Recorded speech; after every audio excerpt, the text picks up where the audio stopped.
पूरे घर में हलचल मची हुई थी। कोई पर्दे बदल रहा था तो कोई नया गुलदस्ता सजा रहा था।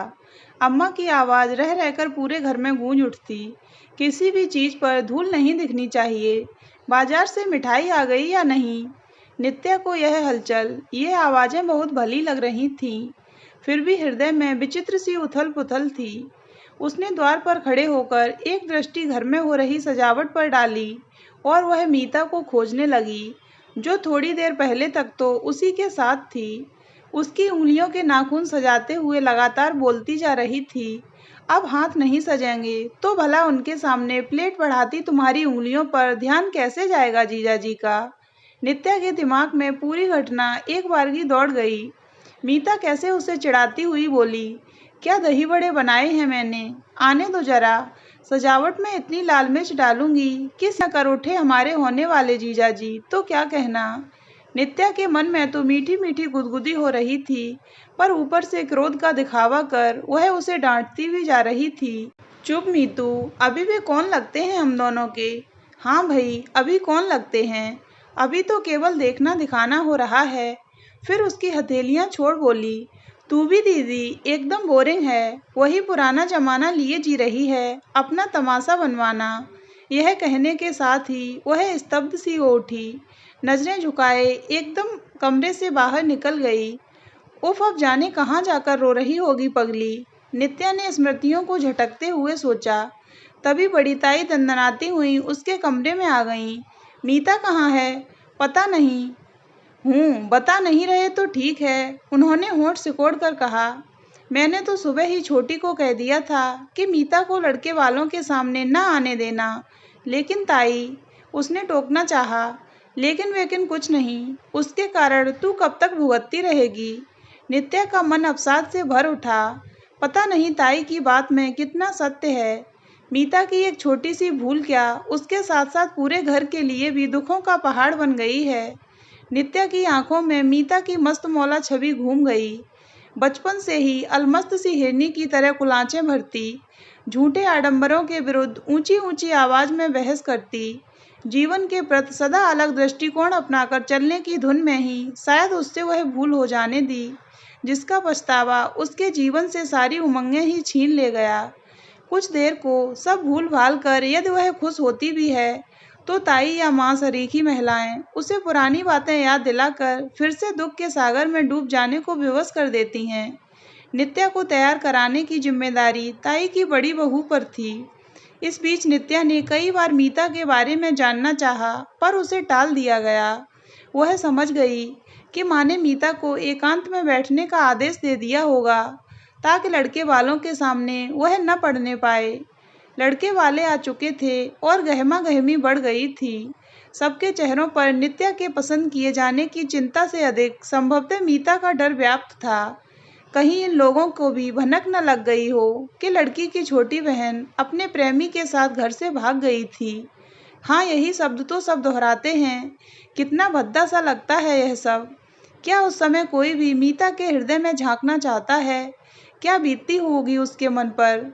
कैसी कोमल उमंगों के साथ सारे आडंबरों को अंगूठा दिखाती हुई वह अपने प्रेमी के साथ ब्याह रचाने गई थी। वह भी इसलिए विवश हुई थी क्योंकि घर के सारे सदस्य एक विजाति के साथ उसका विवाह करने को तैयार नहीं थे। कैसे उसने अपने अरमानों का ख्याली सहरा उस व्यक्ति के सिर बांधा होगा और आर्य समाज मंदिर में चंद लोगों के समक्ष विवाह किया होगा। इधर हर तरफ उसकी खोज के बाद पुलिस तक बात पहुंच गई थी। जब वह अपने पति के साथ स्कूटर पर घरवालों से मिलने आ रही थी, तभी पुलिस की जीप उनके पीछे लग गई। मीता जल्दी से सीधे घर पहुंचना चाह रही थी कि तभी अचानक तेज रफ्तार के कारण घटी दुर्घटना में वह अपने सारे सपनों, सारे अरमानों से हाथ धो बैठी थी। मीता अपने पति के शव पर ढंग से रो भी न पाई थी कि उसे घरवाले जबरदस्ती पकड़ कर ले आए थे। मीता के ससुर ने एक पत्र द्वारा अपनी बहू को घर ले जाने का अनुरोध भी किया था, पर उसके माता पिता ने उस विवाह को मान्यता देने से ही इनकार कर दिया था। कई महीने तक मीता एकदम गुमसुम हो गई थी। तब चुपके चुपके नित्या ही उसे समझाती थी, लेकिन घर के शेष सदस्य उसे इस सब से बाहर निकलने ही नहीं दे रहे थे। एक भूल की उसे इतनी कठोर सजा मिलेगी, यह तो उसने सोचा भी नहीं था। वह अपने ही घर में एक कैदी बना दी गई थी। उसकी पढ़ाई बंद हो गई। समाज की दृष्टि से छिपाकर उसे घर के कार्यों में लगा दिया गया। अभी उसकी बड़ी बहन कुंवारी थी। यदि मीता पर कठोर अनुशासन न बैठाया जाता तो नित्या का जीवन भी अंधकारमय हो जाता। हालांकि तमाम सावधानियों के बाद भी नित्या की शादी में निरंतर बाधाएं आ रही थीं। इसलिए अब लड़के वालों से मीता को छिपाया जाता था। मेज पर कई प्रकार की मिठाइयाँ, नमकीन और मेवे सजाए जा रहे थे। ताई की बहू अतिथियों को शीतल पेय पेश कर रही थी। ताई माँ व पिताजी लड़के वालों के सामने जमकर बैठ गए थे। मीता को रसोई में चाय बनाने में व्यस्त कर दिया गया था। थोड़ी ही देर में नित्या चाय की ट्रे लेकर भाभी के साथ बैठक में आई तो सबकी दृष्टि उसकी तरफ उठ गई। माँ व पिताजी की आंखें अतिथियों की नज़रों की टोह लेने में जुट गईं। मेहमानों में लड़का, उसके माता पिता, विवाहित बहन व छोटा भाई भी था। सभी उत्सुकता से नित्या को देख रहे थे। माता पिता नित्या से उसकी पढ़ाई आदि के बारे में प्रश्न कर रहे थे। नित्या से अधिक उनके प्रश्नों का उत्तर उसकी ताई दे रही थीं। तभी अचानक जैसे धमाका हुआ। लड़के के पिता ने नित्या से कहा, बेटी, हमने सुना था कि तुम दो बहनें हो। तुम्हारी छोटी बहन दिखाई नहीं दे रही। नित्या ने घबराकर माँ व पिताजी को देखा। ताई सहित सभी के चेहरे का रंग उड़ गया। पिताजी ने स्थिति को संभालने के लिए कहा, जी हाँ, वह बहुत शर्मीली है, रसोई में व्यस्त है। वाह, बहुत अच्छी चाय बनी है, लड़के के पिता ने कहा। शेष मेहमान मुस्कुराकर उनका साथ दे रहे थे। तभी लड़के की माँ ने कहा, बुलाइए ना उसे भी, मिल तो लें। पिताजी, माँ तथा ताई आदि मन ही मन पिता को कोसने लगे कि आखिर वह घड़ी आ ही गई जिसका डर था। सब एक दूसरे का मुंह देखकर जैसे आंखों ही आंखों में पूछ रहे थे कि अब क्या करें। जाओ बेटी, तुम बुला लाओ अपनी बहन को। आखिर अपने होने वाले जीजा जी से उसे भी तो मिलना चाहिए।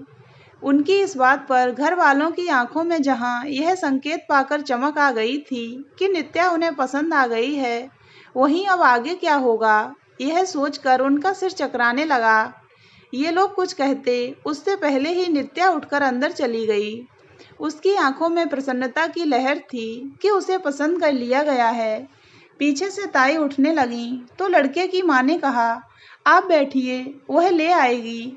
ताई को मन मार कर बैठना पड़ा। नित्या ने मीता को पहले यह समाचार सुनाया कि उसे शायद पसंद कर लिया गया है। सुनते ही मीता की आंखों में प्रसन्नता के आंसू आ गए, पर बाहर चलने के नाम पर उसके मन में भय की लहर दौड़ गई। थोड़ी देर बाद लड़के की बहन जब भाभी के साथ वहीं आ गई तो मीता को बाहर जाना ही पड़ा। माँ और पिताजी के चेहरों का रंग बुरी तरह उड़ा हुआ था, जैसे सुख हाथ में आते आते छीना जा रहा हो। मीता को उन लोगों ने अपने बीच में ही बिठा लिया। लड़के की माँ ने हंसते हुए कहा, भाई, छोटी बहनें तो सबसे पहले बड़ी बहन के होने वाले पति को पसंद करने आती हैं। तुम तो अंदर ही छिपी बैठी थी।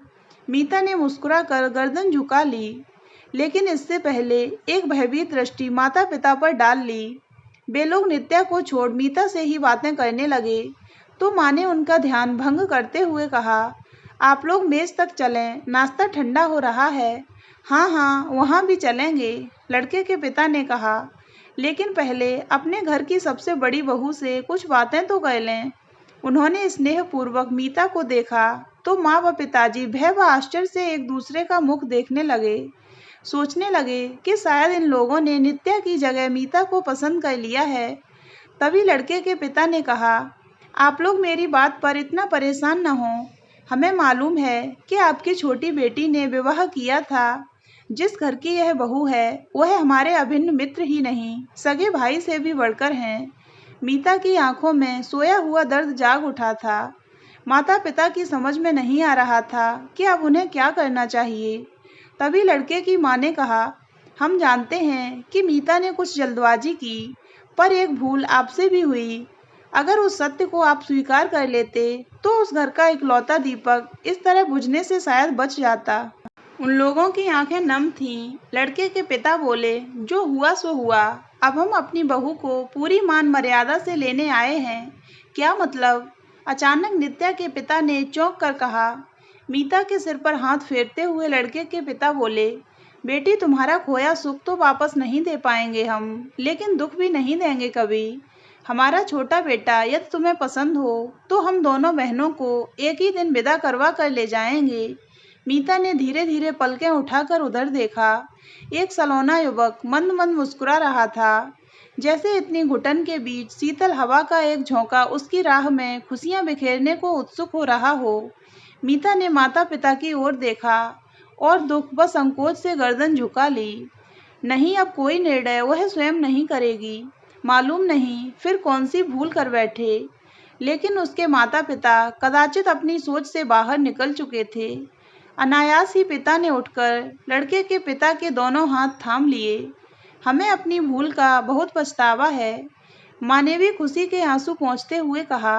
हम अपनी दोनों बेटियों का रिश्ता आज ही करने को तैयार हैं।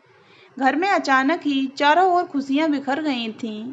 शगुन की रस्म से पहले साड़ियां पहनते हुए नित्या ने अचानक मीता के कान में कहा, मीतू तेरे उसकी प्लेट में कितनी मिर्च डालूं कि जनभर सीसी करता रहे। तो दोस्तों, अगर आपको ये कहानी अच्छी लगी हो तो वीडियो को लाइक करें और ऐसी ही अन्य कहानियाँ सुनने के लिए हमारे चैनल को सब्सक्राइब अवश्य करें।